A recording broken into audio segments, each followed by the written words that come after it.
Welcome to the Board of Educational Research and Development, SWAT.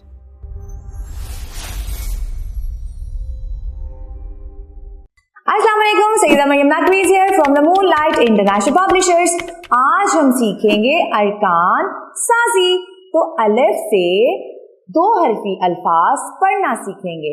अ जबर ब अब, अ जेर न इन, अ पेश स उस, अ पेश ड़ उड़, अ पेश फ उफ।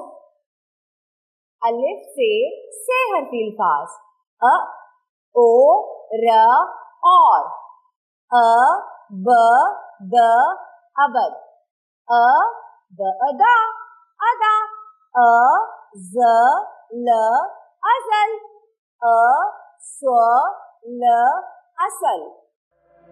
अलिफ मद आ से दो हरफी अल्फाज पढ़ें।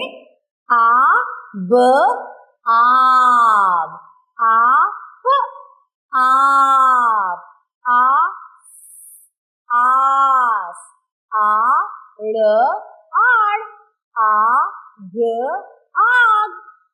आ से हरफी अल्फाज पढ़ेंगे अब। आ ड़ उड़ू आड़ू, आ ल उलू आलू, आ